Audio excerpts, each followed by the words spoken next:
Army chief field marshal Asim Munir نے white house میں Donald Trump سے ملاقات کی ہے۔ ملاقات کابینہ روم میں ظہرانے کے موقع پر ہوئی ہے۔ ملاقات کے بعد اوول آفس کا دورہ کیا گیا۔ ٹرمپ نے مشکل علاقائی حالات میں فیلڈ مارشل عاصم منیر کی قیادت اور فیصلہ کن کردار کو سراہا۔ ایران اور اسرائیل کے درمیان جاری کشیدگی پر بھی تفصیلی تبادلہ خیال ہوا۔ آرمی چیف نے پاکستان کی حکومت کی جانب سے صدر ٹرمپ کو پاکستان کے سرکاری دورے کی دعوت بھی دی۔ ملاقات 1 گھنٹے کے لیے شیڈیول کی گئی تھی لیکن 2 گھنٹوں سے زیادہ جاری رہی۔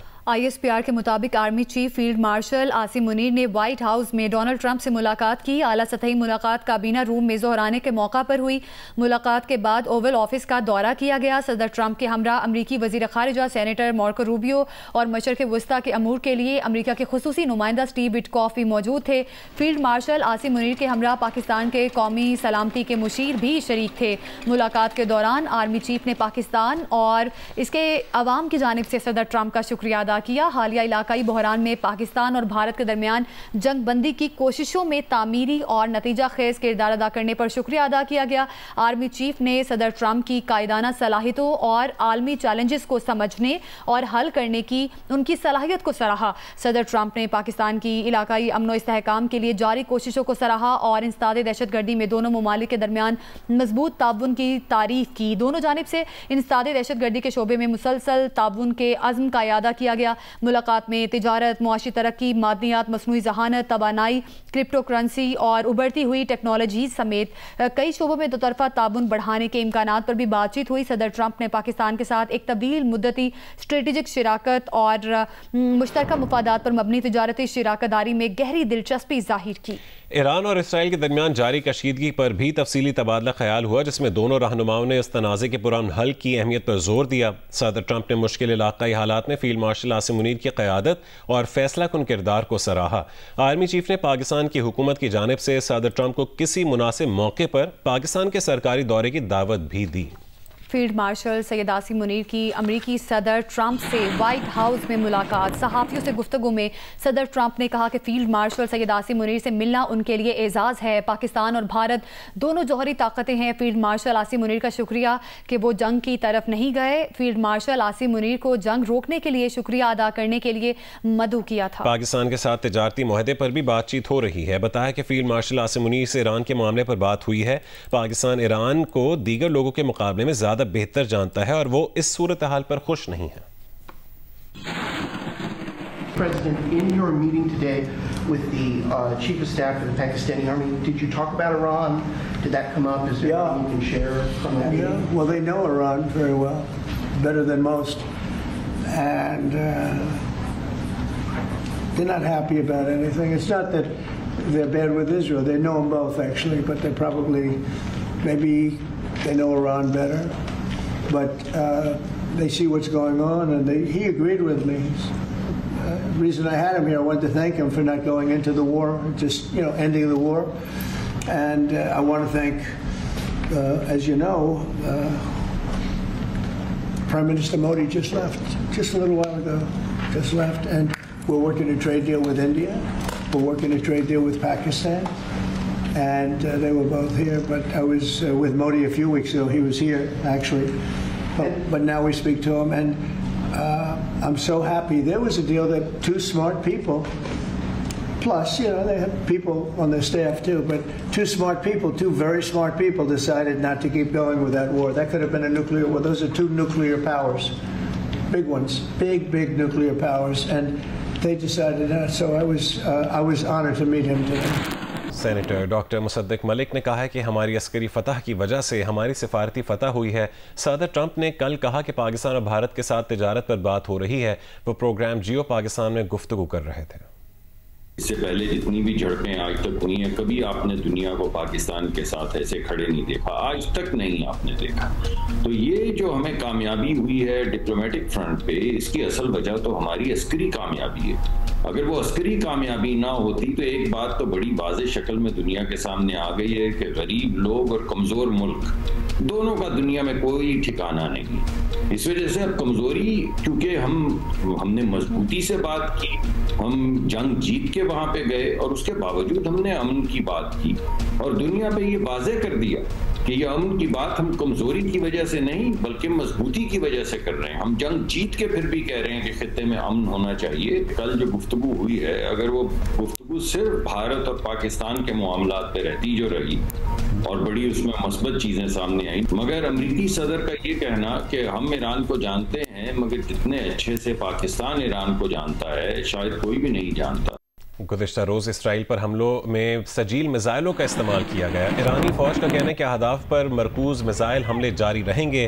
صہیونیوں کے لیے جہنم کے دروازے کھول دیے ہیں. پاسداران انقلاب کا اسرائیلی فضائی حدود کا مکمل کنٹرول حاصل کرنے کا بھی دعویٰ. کہا کہ صہیونی دفاعی نظام ایران کے میزائل حملوں کے آگے بے بس نظر آ رہا ہے.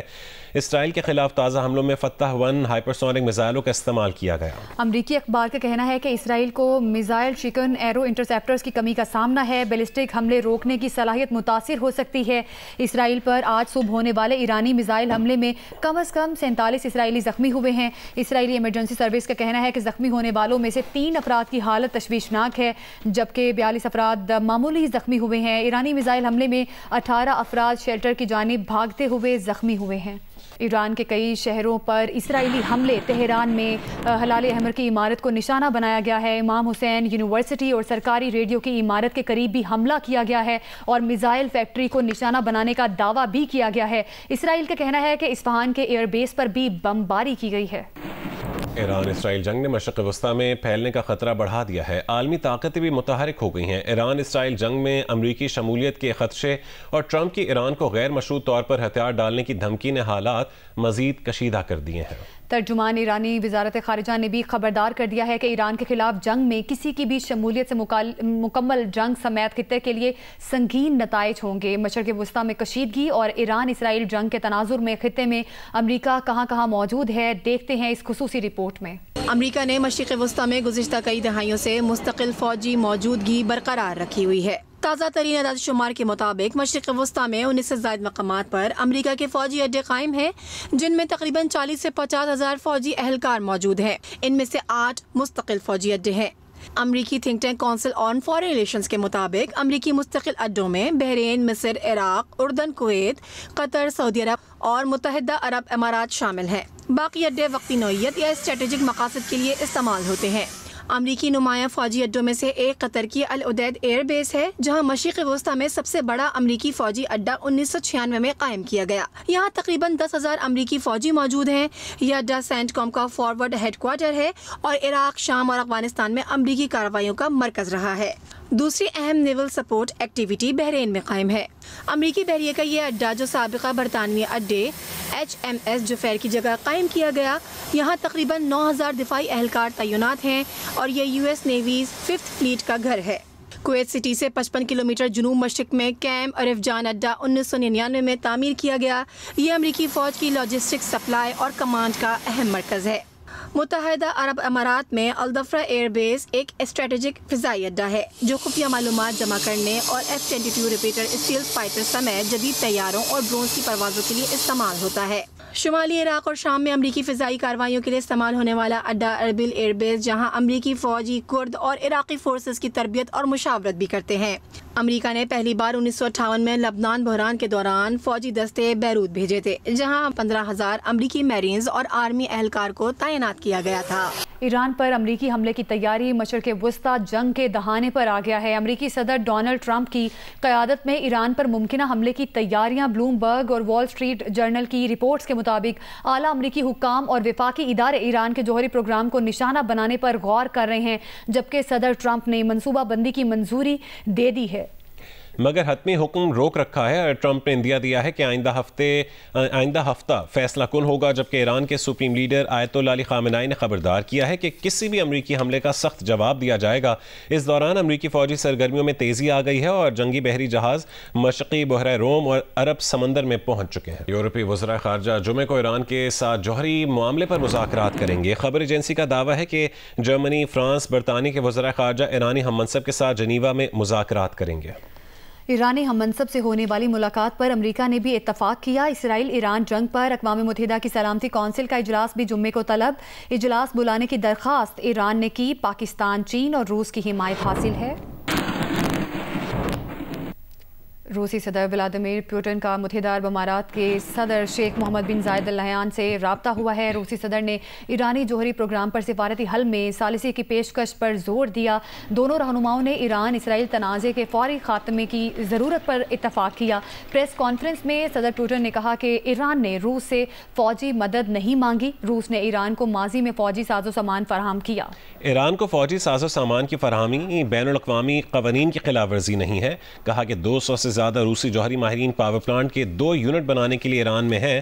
اسرائیل کی طرف سے روسی جوہری ماہرین کو نقصان نہ پہنچانے کی یقین دہانی کرائی گئی ہے۔ شہد میں شفا ہے، اس لیے لوگوں کی بڑی تعداد شہد کے کاروبار سے وابستہ ہے۔ اسی حوالے سے ایک تربیتی ورکشاپ کا انعقاد کیا گیا جس میں طلبہ سمیت خصوصی افراد کو بھی شہد کے کاروبار میں لانے کے لیے ٹریننگ دی گئی۔ مزید جانتے ہیں نمائندہ جیو نیوز صالحہ ملک سے۔ شہد کو حاصل کرنا اب کوئی مشکل کام نہیں رہا۔ آپ اپنے ارد گرد پارک میں بھی نہ صرف شہد کی مکھیوں سے شہد خود حاصل کر سکتے ہیں، ساتھ ہی اس سے روزگار بھی کما سکتے ہیں۔ مکھیاں پھولوں سے رس لے کر 6 سے 8 دن میں شہد بنا لیتی ہیں۔ گورنمنٹ ایمرسن کالج میں شہد کی مکھیوں کو پالنے اور شہد حاصل کرنے کی ایک تربیتی ورکشاپ ہوئی جس میں خصوصی افراد اور طلباء کو شہد کی تیاری پر ٹریننگ دی گئی۔ جب پھول نہیں ہوتے تو اس وقت ہم اس کو چینی دیتے ہیں، اور گرمیوں میں اس کا جو ہم دیتے ہیں تو اس میں 2:1 کی ریشو دیتے ہیں کہ 2 حصے پانی ہوتا ہے اور 1 حصہ اس میں چینی ہوتی ہے۔ ان کو پانی کی بھی ضرورت ہوتی ہے تاکہ وہ سروائیو کر سکے، اس پیریڈ کو گو تھرو کر سکیں۔ اور سردیوں میں پھر ہم اس کو ذرا ہارڈ دیتے ہیں، 1/1 کا سولوشن کرتے ہیں۔ کیسے پالا جاتا ہے، انہوں نے ہمیں یہ سکھایا، کس طرح ان کی پرورش کی جاتی ہے، ان کی خوراک کا کس طرح خیال رکھا جاتا ہے۔ ہم لوگ ہنی بیز کے بارے میں سیکھیں، ان کو دیکھیں کہ کس طرح ان کی پیداوار بڑھ سکتی ہے، ان کو کیا کیا چیزیں کی ضرورت ہے۔ اور میں خود بھی گاؤں سے بلانگ کرتی ہوں، تو میں اس طرح اس کام کو آگے لے کر چلوں گی کہ اس سے ہم لوگ بہت ساری ارننگ کر سکیں باکسز لے کر۔ شہد کی تیاری پودوں اور درختوں کے لیے بہت مفید ہے۔ شہد کی ایکسپورٹ سے پاکستان کی معیشت کو بھی فائدہ پہنچے گا۔ کیمرہ مین زاہد قریشی کے ساتھ صالحہ ملک، جیو نیوز، ملتان۔ ایرک طوفان کی شدت میں خطرناک اضافہ ہو گیا ہے جو کیٹیگری 4 میں تبدیل کر دیا گیا ہے۔ میکسیکو کو خطرہ لاحق ہے۔